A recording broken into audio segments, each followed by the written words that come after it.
Thank you so much for coming. This is going to be really fun. I'll be honest, when I first got the AI governance, sort of the top liner is like, what is there to say that we haven't talked about already? But then I started writing my questions, and now I'm actually excited. So let's get into it. I wanted to quickly introduce the lovely, lovely folks on the panel, each of whom is a powerhouse in the field of AI governance. In no particular order, we have Neil Chilson, Head of AI Policy, Abundance Institute, and former acting chief technologist at the FTC under President Trump. That's during his first term. Then we have Olivia Zhu, former Assistant Director for AI Policy at the White House Office of Science and Technology Policy under President Biden. And then, of course, we have Samir Jain, Vice President, Policy Center for Democracy Policy, Vice President at the Center for Democracy and Technology, and he was formerly a Senior Director within the National Security Council under the Obama administration. And then right next to me, we have Chip Pickering, former Mississippi congressman, who is now the CEO of the Competition Policy Trade Association, INCOMPAS. So that's the star cast you have ahead of you. And with that, we'll get started. My first question is going to be kind of setting the table. What's the daylight between the Biden approach to AI development and innovation and Trump's approach? Like, what are the major through lines that you're seeing, and what are the major differences that you think are going to gather steam in this administration? Anyone want to take a stab at it? Go for it, Samir. All right. I mean, to some degree, obviously, it remains to be seen, because we've seen the administration repeal President Biden's AI EO, but has launched a sprint to replace it with a new action plan, and we don't know yet what that is going to entail. That said, I think there are probably some themes that we can already see that are going to be evident. Most obviously, probably, is that to the extent that the Biden administration was focused in part on risks around bias and in the use of AI, I think it's probably a fair expectation that the Trump administration is going to reduce focus on that. On the other hand, I think there are lots of through lines. Even if you look at the AI executive order that was issued by President Trump at the end of his first term, there are through lines from that through what the Biden administration did in terms of a recognition of the importance of building trust in AI to facilitate adoption and innovation. I think we heard from Representative Obernolte this morning that some of the developments in NIST in terms of developing greater science around measurement, AI measurement, around testing, and some of those capabilities, I think will remain an important, hopefully remain an important piece of AI development. Clearly, this administration is going to be focused less on regulation, and it's going to be pushing against regulation, and that will undoubtedly be the case. But at the same time, I think you will see some through lines that will continue through this administration. And you were referring to the executive order on data centers, right? Towards the end of, during your answer about well, there was an executive order by President Biden at the end on data centers, but there was also at the end of President Trump's first term. I see. He also issued an executive order around AI that I think recognized, for example, the importance of building trust around AI to facilitate use and innovation. Fair enough. Neil? We also got a pretty good clue a couple hours ago. J.D. Vance had a big blockbuster speech at the AI Policy Summit in Paris, and he didn't really hold back. The vision that he had was, I think, in many ways, a 180 from what Europe's approach has been. I think, if I had to say a through line, obviously both the Biden administration and the Trump administration are interested in the U.S. being a leader in AI, or the leader in AI. I think they had different visions about what it means to lead. J.D. Vance's point is that we lead by building the tech. We don't lead by building structures of rules around the tech. And he was quite critical of Europe's approach to this so far. He also called out some of the concerns around, incumbents seeking regulation in order to preserve their incumbency. And so I think the approach is going to be quite different. It was a very optimistic vision. And I should say, In some ways, the Biden administration shifted a little bit. If you compare the Biden executive order that came out early with the national security memo just before the end of the administration, the language is very different. It's much more optimistic. It's much more about the applications in the national security memo. It's much more about the risks and the concerns in the executive order. And I think that's not just true at the Biden administration, that shift. Obviously, the Trump administration is picking up and running with that. But then I think even at the summit, a lot of the conversation that I've heard is that it's turned away from especially the existential risk. It's very focused on the opportunity, and Europe is wondering how do they get back in this because it seems like they've fallen out of it. So maybe the Trump administration is leading the charge here, but it looks like the rest of the world is kind of interested in following that path too. Yeah, I wanted to add something to that. I think in addition to the substantive policy through lines that we're going to see, I think one of the through lines that I really am expecting out of the Trump administration is a continuation of the speed and leadership in American AI policy. I mean, if we think just back a year and a half ago to the UK AI Safety Summit, the US has had tremendous policy leadership in AI. This is a technology that's been advancing at a really rapid pace, and as we've seen from the release of DeepSeek, will continue to advance at a very rapid pace. And the Biden administration kept up with that, issued the first comprehensive AI policy out of any country in the world at the time, announced at the UK AI Safety Summit, announced the US AI Safety Institute at that summit as well. And so I think one thing that I'd like to see out of the Trump administration is a very rapid release of this action plan to really ground what our American federal AI policy is. I think without a really comprehensive document there, and I think J.D. Vance did this morning lay out some of the contours of that, and giving the Trump team grace, it's only been 3 weeks, but getting that rapidly together to be able to set U.S. leadership in AI policy so that we can maintain U.S. leadership in AI, I think will be really important to move at the speed the technology is moving and continue to move that way.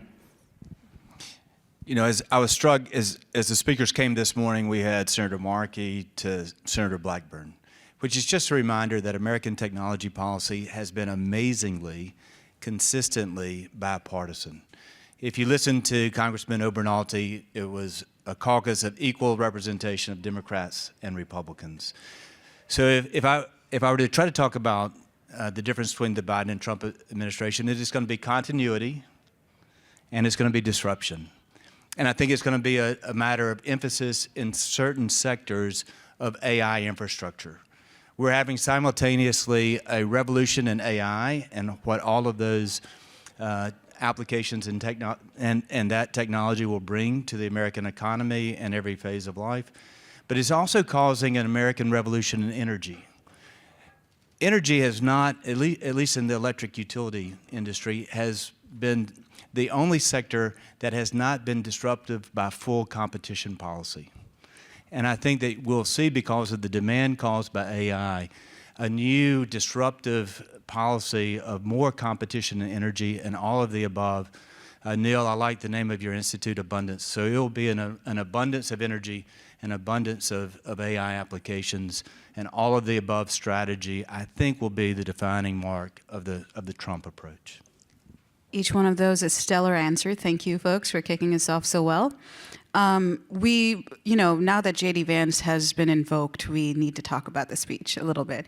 For those of you who hadn't had the chance to wake up at 10:15 a.m. CET, some of the broad contours of his speech, he was against hand-wringing on AI safety, more on building out infrastructure and chip manufacturing facilities. He also mentioned that workers would need to come along for the ride when it comes to building out AI capabilities. He was against AI diffusion, particularly with respect to having the technology flow to China.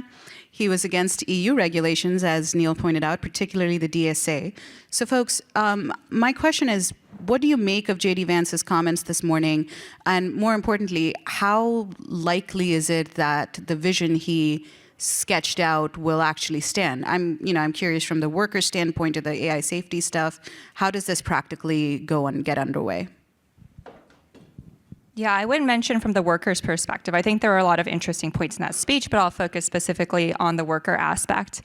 I think it obviously remains to be seen. We'll wait for the release of the AI action plan.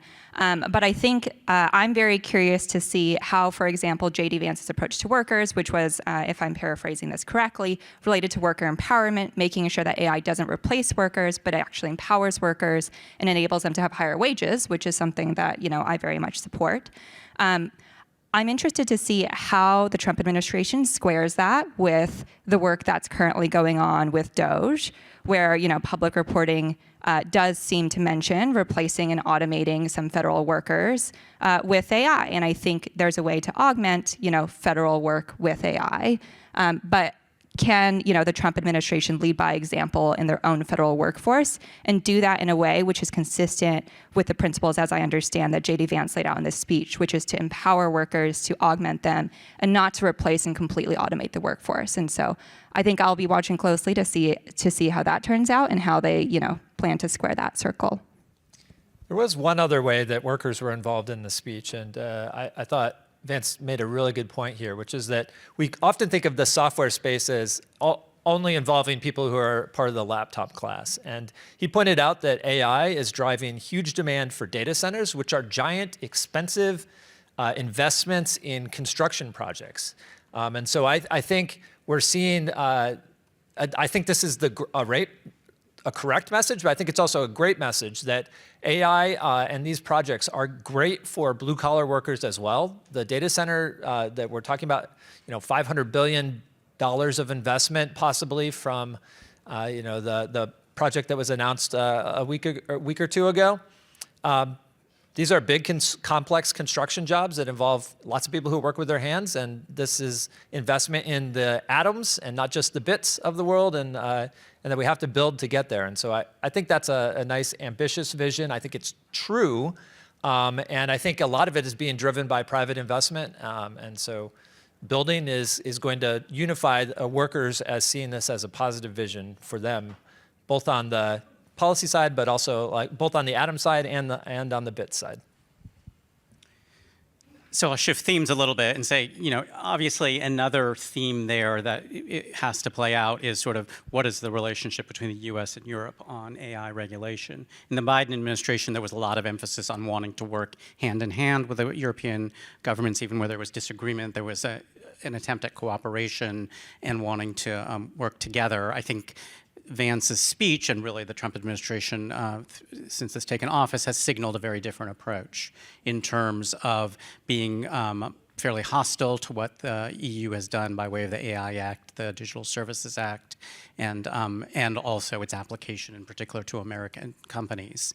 And I think, at the same time, it's also fair, as Neil was mentioning earlier, that the European conversation has shifted somewhat as well, where there's at least elements of the European policymaking community that are starting to second guess and wonder whether or not they've taken the right approach. So there is that conversation going on in Europe as well. But I think the question of sort of how do these different tensions play out, does this, does the US in fact continue to lead the world? Do people follow the direction that the Trump administration is taking? Or does the Trump administration go off in one direction and Europe and others go off in a different direction where they're continuing to emphasize safety and at least some basic regulations? I think that's it's up in the air right now, whether or not the U.S. will continue to lead on AI policy or whether it just sets itself apart, and there's a real tension there. And I think that that question has really been set up by Vice President Vance's speech. Samir, you're reading my mind. I was going to ask a question about the divergence between approaches, but now I don't know. Chip, you have thoughts? So as I answer the question, I'd like to look at some historical parallels and then the international comparative advantages between the different models. So historically, big revolutions or technology leaps and advances like the nuclear age came in World War II. And it was primarily a federal government, national security, Sandia, all of the DOE labs were established. It was a government funded, focused, centered approach.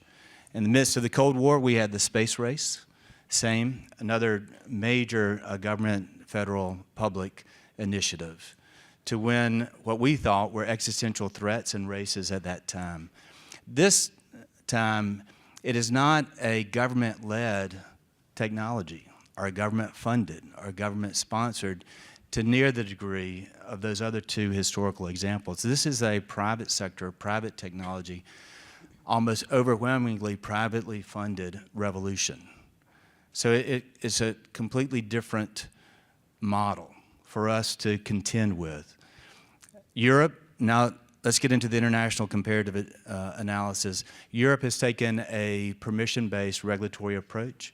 China is taking a state-sponsored, intense government control and funded of both infrastructure and technology.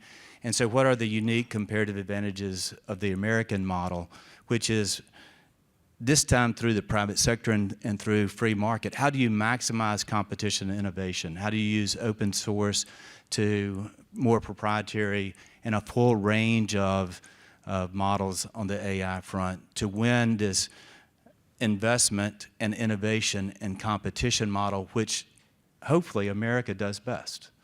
And so I think J.D. Vance was talking about how do we change from a European model to the American model that you promote as much competition in an all of the above approach and guide wherever we can to make the workforce, both through our educational institutions, our workforce training institutions to train a workforce, that you can have American technology with American workforce to see a major reshoring and realignment of American manufacturing that is no longer as wage dependent as it becomes energy, water, power, and technology driven, which can bring new manufacturing hubs and centers to the rural and remote parts of the country that have never had that chance before.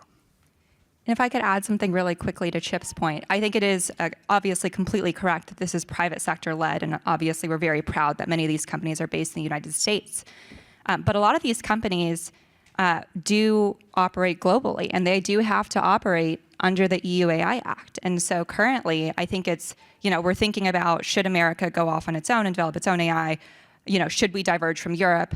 But the reality is all of these tech companies, because they have European operations, are racing to comply with the EU AI Act at this moment. And so I think, disengaging from that conversation risks creating a cacophony of different regulatory frameworks around the world, which is just becoming a burden on American companies and hampering innovation.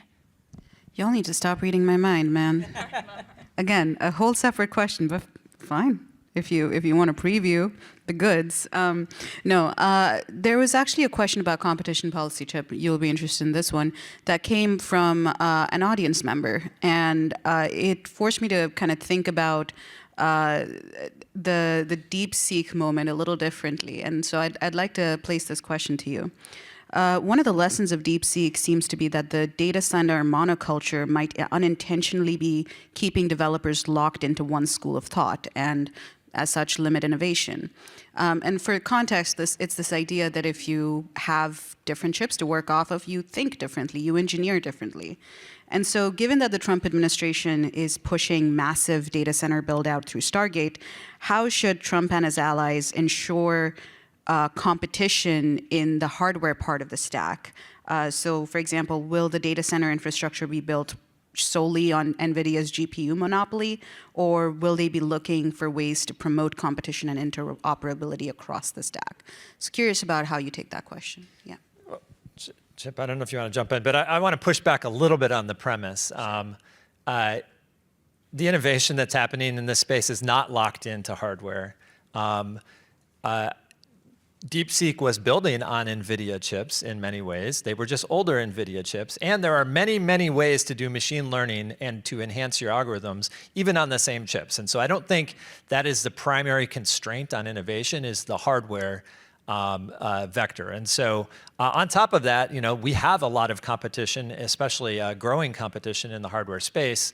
And NVIDIA is having to work really hard to keep their lead and their edge. And so I don't think of them as a monopoly, and I don't think it's particularly useful to think of them as a monopoly. This is a space where we have a really, really vibrant competitive space, and there's lots of people with lots of money who want to find ways to not use NVIDIA chips, for example, and build their own chips. And so I don't think we really have a market problem here.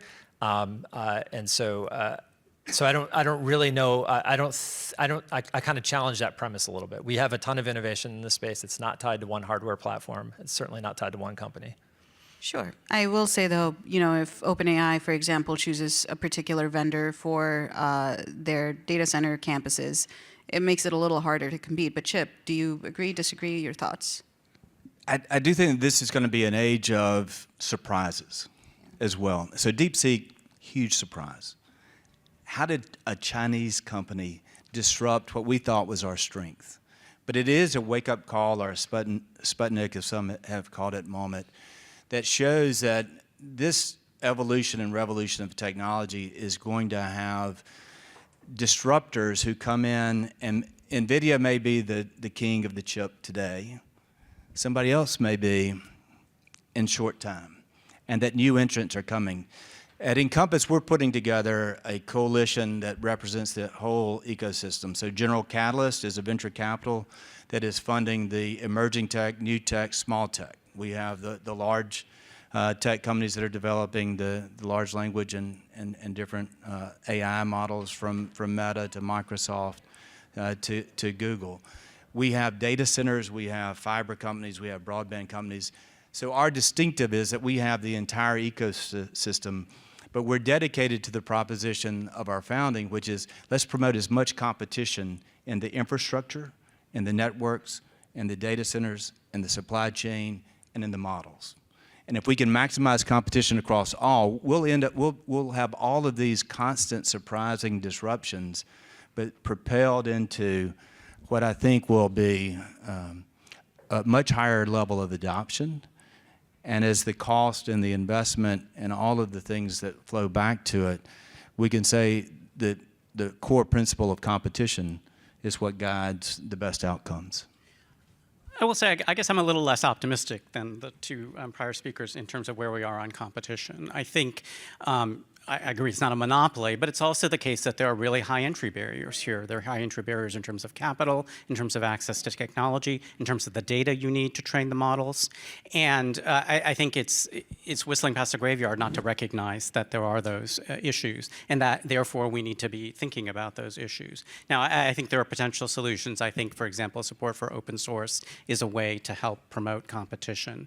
I think some of the discussion about NAIR and the development of public resources and public data sets and public access to compute are another way of trying to lower those entry barriers. But I do think it's an important goal for policy that we need to be thinking about to what can we do to maximize the amount of competition, to lower the entry barriers and make sure there are lots of different players. So we don't end up where we have with social media, where there are 3 or 4 companies that largely control an information sphere. That's not the outcome we want with AI.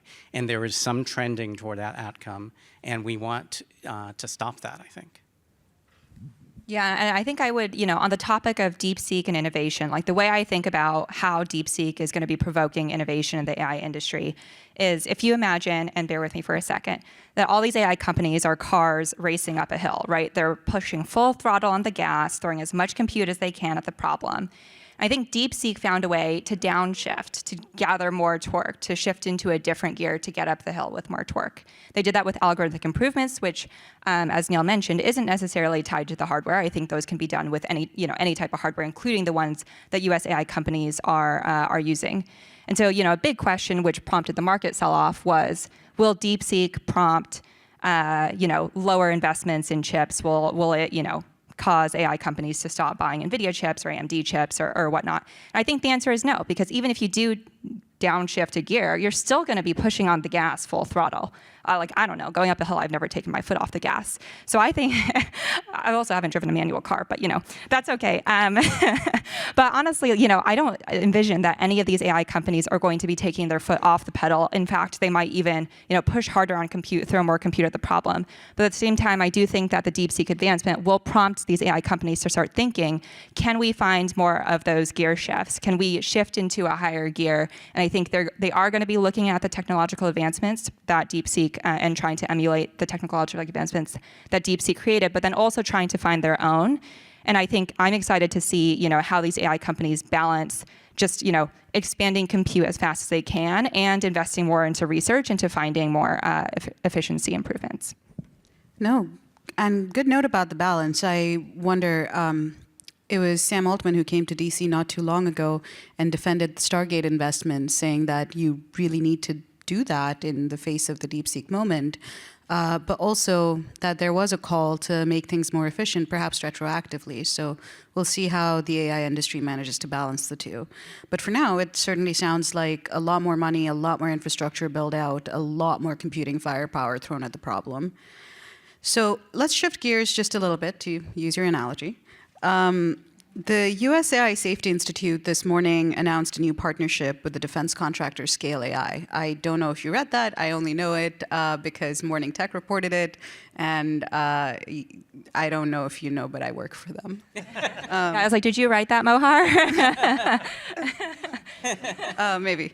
But no, signs point to the USAC sticking around, which is not, I think, something we could have predicted even a week ago. But so far, it looks like even headless, they are still kicking.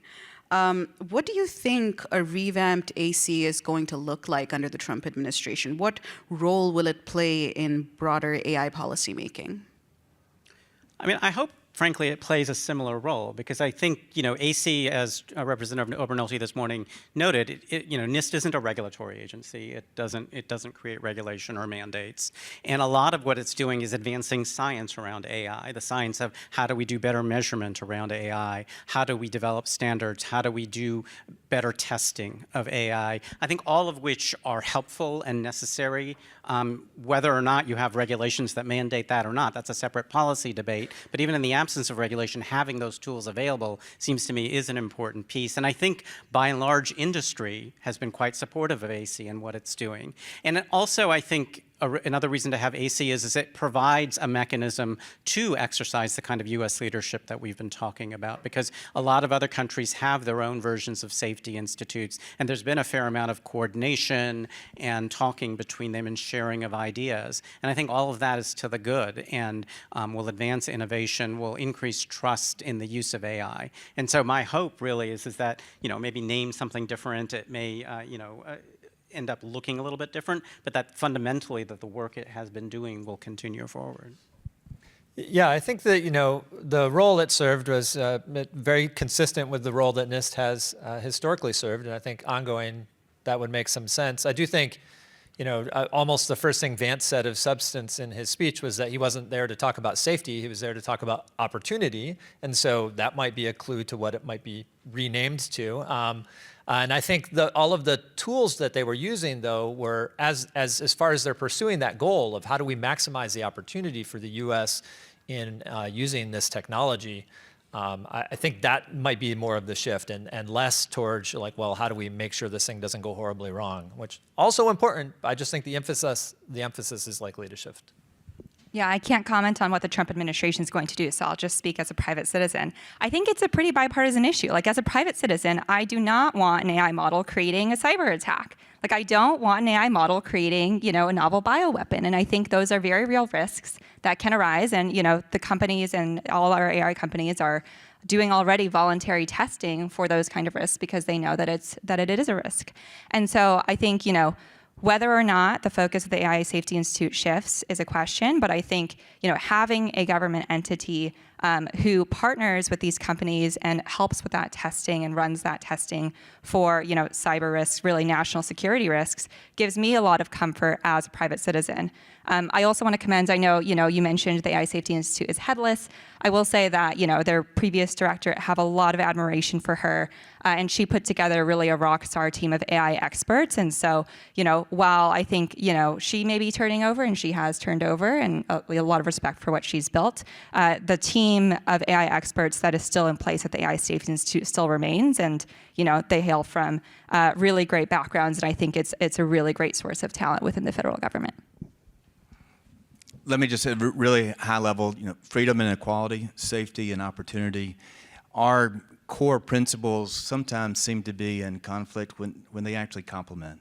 And I think the standard setting role of NIST is very important in the confidence in markets working, and in the private sector being able to look to the standards to adopt the best practices on a voluntary basis. So the work is critical, I think, and it can achieve multiple objectives that may seem to be in conflict but actually complement.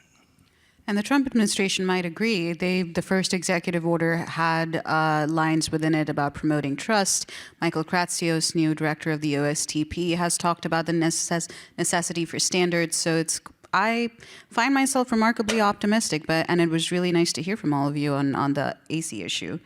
So we're going to move to the international scope once again. How are companies reacting to European rules for AI governance, from the GDPR to the DSA to the EU AI Act? Will it set the governance standard for the AI industry here regardless of the Trump administration's gloves-off approach to guardrails? I'll jump in quickly from, again, my previous private sector hat. So before I joined the Biden administration, I worked in the tech industry for about 6 years building AI models at Microsoft Research and Amazon. So speaking from that experience. So I was actually around at these tech companies when we were implementing GDPR. And the companies I worked at, we took it very seriously. It was a very high cost. I managed software engineering teams, and we had software engineers who were pretty much full-time working on implementing GDPR. Legal teams, obviously, very dedicated to understanding the implications of GDPR, translating that into requirements for companies, and then having the software engineers implement that. And so, as someone who directly managed tech teams, I really felt that impact. And so I do not imagine that, for example, with compliance with the EU AI Act, companies are going to take it any differently. I imagine they're going to be very serious about this. It has very serious legal ramifications, and I think it's going to take a lot of energy from companies to comply with things like the EU AI Act. I think there's going to be a little bit of a shift. I think GDPR is a great example, right? So I think the companies took it very seriously because they thought this was part of the deal, right? Like, if we take this really seriously, we spend a ton of money, we're going to be good with the European Union. And that has not happened. And I think we've seen over and over and over the European Union levying enormous fines against American companies who are spending tons of money trying to comply with European laws. And I think what's different, we can already see some evidence of this, right? I don't remember social media companies not rolling out products or making public announcements about not rolling out products to Europe because of regulation. We've seen that repeatedly in the AI space already. People who are saying, like, look, we know you really want this technology. We know you're eager for it. Your regulations are making it hard. And so I think that's what's driving a lot of the questioning in Europe about this approach. And another big difference is that we knew a lot more about sort of the mechanisms of privacy in many ways online when GDPR was passed than we know about the mechanisms of AI governance when the AI Act was passed. And so I think the EU jumped into that's maybe their comparative advantage, is passing laws quickly. I think they're starting to think about whether or not that's good for their long-term advantage. And so I think it will be different this time. I think the companies are pushing back. I think they have an ally in the Trump administration to push back against uneven application of European law against American companies. And so I think it will look different. I mean, look, this is now where the rubber is hitting the road on the AI Act and the DSA, right? They've passed, but they're very high-level laws. And the real question is, how do they get implemented and how do they get enforced? And that's the fight that's going on. That's really just starting right now. And I think, I think that's going to be the subject of a lot of debate and push and pull, both within Europe and between Europe and the United States. We've certainly seen American companies pushing back against it. I don't think it's, I think Mark Zuckerberg, for example, made quite clear that part of the reason of some of his changes in policies around Meta are because he is hoping and expecting that the Trump administration is going to push back against the EU. I don't think that's a particular secret. So I think there is going to be this real push and pull in a way that you didn't see with the GDPR. And I think how that plays out remains to be seen. When Senator Markey was here earlier, he was talking about all of the different acts that laid the groundwork for competitive networks and then the commercial internet. And so U.S. policy during the 80s and the 90s and the early 2000s really led the global public policy debates. And those economies tended to follow our policy examples. The last 10 years, Europe has been the first mover on public policy. And now the question, I think, for both Europe and the companies, both European and American companies, did they get it right or did they get it wrong? And is the new emerging U.S. model a better model? And what we're seeing in the marketplace with investment flows clearly the American model is better than the European model. And so I do think that Europe is awakening to that fact, and that they're concerned that the investment and the innovation is not happening in Europe, but is flowing disproportionately to the U.S. market. And because of that, I think that by necessity, Europe will begin to moderate their policies, look to the American model in a more friendly way, and hopefully we can see our American technology companies not treated unfairly, discriminatorily, and facing either unfair regulatory actions or discriminatory fees and taxes placed upon them or regulations on them. So I do think that it's shifting now to more of an American approach, as it should be. I will say in response, though, I think part and parcel of an American approach, though, has to be defense of American values. Right? It's not just who can innovate fastest or who can get the AI first. When we talk about doing a race with China, it's not beat China by being China, right? It's by beating China for the purpose because we think our model based on democratic values is a better model than that of an authoritarian government. And that means that in promoting innovation, whether it's in America or Europe, it has to be done in a way that is consistent with and promoting American values. And whether that's free speech, which J.D. Vance talked about this morning, whether that's making sure that it isn't discriminatory against particular people because of who they are, those are fundamental American values, and they really do have to be built in as part of the technology. And whether that's we need regulation to do that or that becomes part of the market, I think remains to be seen. But I think it's really important as we talk about the need for America to lead in innovation that we recognize, yes, lead in innovation with American values, because that's the whole point, right? That's the reason why we're saying we need to win as opposed to China, is because we think that our values are what should guide how the technology is developed. Thank you. All of those, one of the things that you brought up, all of you, that I found particularly interesting is when you zoom up to the international scale, laws kind of become a market choice. Which isn't something, it's not how I would have thought about it. But when the market responds to a governance structure that's being created somewhere else, the question becomes, does the governance structure win or does the market win? And that's an interesting point. I hadn't thought of it that way. Yeah, and I think you're seeing that. I think if I'm not misremembering, I think it's Apple Intelligence or one of the models, for example, delayed their launch in Europe due to the EU AI Act. And so you are seeing that push and pull between the regulation and the markets there. For the audience, I want to give you a 10-minute heads up on questions. If you are thinking about questions, we're going to take a few more questions from me. I'm so sorry. But after that, I'd like to open it up. I want to touch on the states real quick, although we could keep talking about Europe for a while now. But there are a handful of states that have enacted legal guardrails for AI systems. Some narrow, some broad. California, Colorado, New York come to mind. There's a chance that Texas might join their ranks, so who knows. What impetus do you think the states are responding to that's missing at the federal level? Are the states jumping the gun, or are they keeping pace with public concerns about the technology? So, I mean, it's like you said, there's a wide array of state laws. I think there's already been well over 300 introduced in these current state sessions. I think there were over 1,000 last session.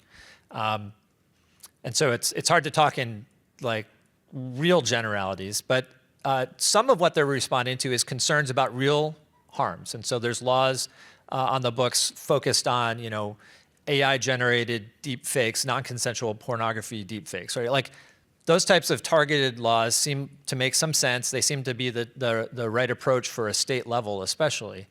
A lot of the other laws are sort of big framework laws, and they look sort of EU AI Act-like in many cases, including the one that's in Texas, which is a big surprise, I think, to many people. And so there, I think they're jumping the gun, just like the EU, I think, jumped the gun. I don't think I have, my opinions on that are probably pretty clear at this point. And so I think the states need to spend some time thinking about, hey, are we gonna regret doing something, let's say in Texas, that not only is J.D. Vance over in Paris telling them not to do it, but also we have $100 billion of investment from Project Stargate flowing into our state right now. Are we gonna put that at risk? And so I think where the states are targeting clear harms, or where they're adopting approaches like Utah has, which has a sandbox where companies can come in and work with government to identify specific issues, and then there's a recommendation to the legislature to attack that issue. Those make a ton of sense. I think they can address some of the concerns that maybe they're hearing from their constituents. If they're jumping to these big frameworks that we don't really know how they work right off the bat, I think they're probably jumping the gun. I guess I'd say a couple of things. One, I think to some degree they're just responding to a vacuum, right? I mean, the federal government isn't really acting at the moment. Certainly Congress isn't passing. And so I think states are stepping in. I mean, I agree with the idea that we should be responding to real harms. You know, and you know, non-consensual intimate images is certainly an example of that. But I think another real harm, and you're seeing Colorado and others respond to that, is we know these systems are being used in ways that make really important decisions about people, about whether or not they get a job, whether or not they get access to a loan, whether or not they get access to housing. And the systems are being used in many ways in making those decisions without any transparency around the fact that they are being used at all, let alone how they're making those decisions, whether or not they in fact are biased in some way against particular groups of people. And so I think it is really important that someone step in and try to mitigate those harms. You know, how you do that, you know, to what degree, I think Colorado focuses a lot on, for example, transparency around the fact that those systems are being used, transparency so that the developer explains to those who are deploying the technology what the risks are, what it's done to mitigate those risks. I think those all are really common sense solutions. And there are ways to make sure that some of our underlying laws, like our civil rights laws, which apply equally to the use of AI, can in fact be operational and be enforced. Because it's one thing to say, yeah, it's the civil rights laws to say you can't discriminate on who gets a loan on the basis of race or gender or other protected classes. But unless we understand what systems are being used to make those decisions and how they're making those decisions, it's actually very difficult to actually know whether or not that discrimination is taking place. So I think states are stepping in many cases to address real harms, and that they will continue to do so in the absence of action at the federal level. No, I was just saying, if you were at all wondering, we have the spectrum of political opinion here. But yeah. I would say I totally agree. I appreciate the state's leadership in stepping up to address real harms. I think at the same time, I'm worried about creating in the absence of federal leadership, just a patchwork of different state frameworks, which is going to, when we talk about government efficiency, that's a huge burden on companies to look at, 50 or even 20 or even 10 different frameworks and understanding how they can comply in each of those states. Not to mention the amount of government burden that is. When a state enacts a law, then they've got to enforce it. They've got to, do that oversight. And frankly, technical AI talent in government, especially at the state level, I think we could all agree could be improved and always needs improvement. And so we think about the number of people who are going to be doing similar duplicative work across multiple states, not super efficient. And so while I do really appreciate the state's leadership, I am also worried that the federal, lack of federal consistent policy would create a vacuum in which we've got 50 different duplications of similar type laws. And let me just say very quickly, in the midst of the pandemic, coming out of the pandemic, our country, our Congress made a bipartisan commitment that they would bring internet to every American everywhere, regardless of how remote, how rural, or how underserved. I'm hoping in this AI moment that the divisions and the partisanship that has kept us from setting the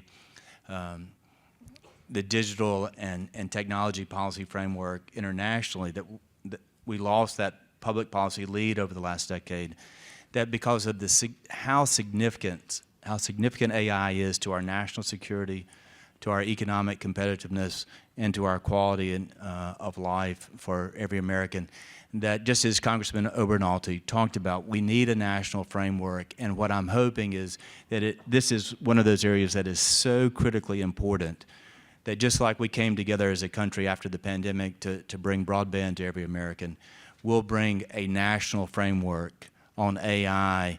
Again, maybe states can take narrow targeted harm approach, but we need a national framework and a preemption. And that's what we did in the early internet policy age, and it pays off. It truly is an interstate commerce issue, and so I hope Congress can do that.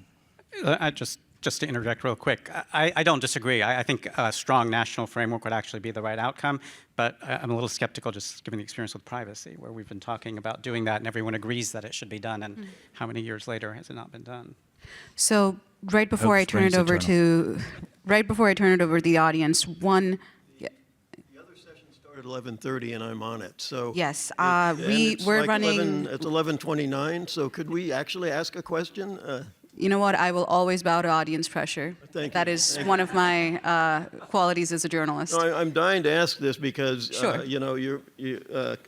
Neil, you're praising the Trump administration for taking a shift, sort of pro-development, right? Pro-growth in terms of pro-technology. But there's also another element to the MAGA Republicans, which is tech nationalist and protectionist. So I wanted to ask you about the Josh Hawley Decoupling America's AI Capabilities from China Act, whether you think that's the direction they're taking us, because if you look at that bill, he's regulating everything about computing, distributed computing.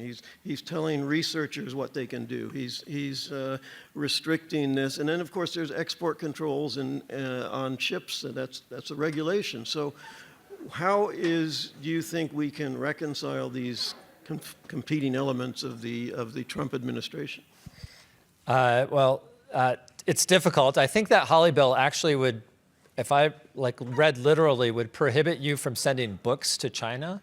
And so I don't think that the language in there is workable.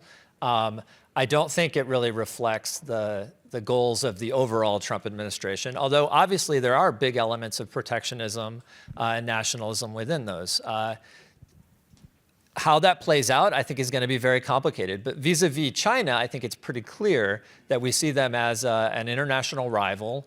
I think that's kind of a bipartisan thing, that we see them as an international rival in this technology. And there's more and less, liberty-focused approaches to dealing with rivals. The DeepSeek thing in particular, it's a great example of the power of open source. Not only did they create this great model, they shared it with everybody, right? Use the model, don't use the app, by the way, guys. And we also learned about what they were doing with the particular techniques. And so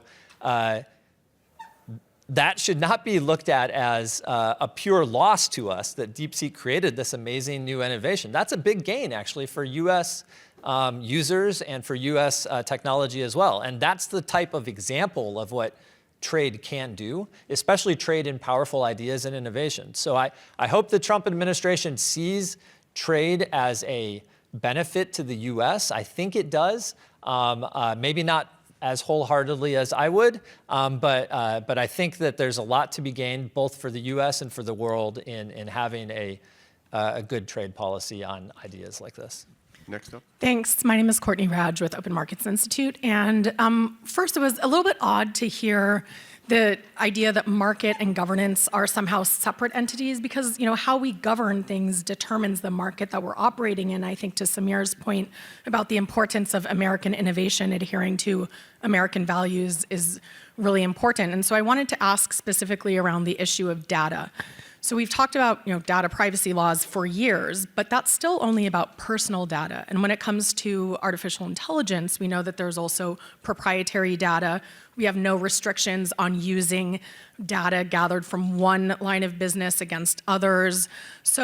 And we have lack of clarity over copyright for text and data mining, which is giving large companies with the wherewithal to withstand lawsuits and offer indemnity to their clients the ability to just flaunt copyright law, and especially outside of the US where there is no protection for fair use, for example, the UK where it's very clear. So how are you thinking about a policy framework for data in the absence of a US privacy law, but also the use of data across the tech stack and across different components of a single corporation? Anyone want to take that very easy question? I mean, I think we do need a national privacy law. I mean, I think we've not needed it for a long time. I think it's even more the case now. I think there are hard and interesting policy questions around exactly how you apply that to AI and how, for example, data minimization concepts work. But I do think you need that. I mean, I think I am not by any means an IP law expert, so I'm not going to speak on the copyright issues. Obviously, there are lots of open issues there, but I'm not the person to speak on that. I will say the U.S. Copyright Office, if I still understand correctly, is currently still doing their study on the implications of copyright and AI, and I am definitely not the lawyer on this panel. So that's all I will say, but looking But you forward. mentioned competition, and it's also a competition issue, and it's not just a U.S. issue. So what do we do for AI competition in the absence of policy to deal with data? I mean, one thing is, I think the Create AI Act and other efforts to create data sets that are accessible to, to create government data sets and other kinds of data sets that are accessible to lots of entities. So in fact, it isn't just the big companies that have access to it. I think research around and developments around, for example, synthetic data and what role it can play in training and things like that, and putting more support towards some of that research is important, because that can also be another source that A, may not raise the same privacy issues, but B, again, can be the source of data sets that can be used more widely than just, the big companies that already amass large amounts of data. Okay, I'm seeing that we actually have a bunch of questions over there, but we only have the room for like a minute or two at the max. So let's keep it short, but let's hear from some of the folks over there. Anyone watching this panel would have the false dichotomy that there's only the world of Biden/EU overregulation and the world of no regulation. That isn't true. We have a vast network of state and federal agencies to protect all of us from fraud, abuse, and bias and discrimination.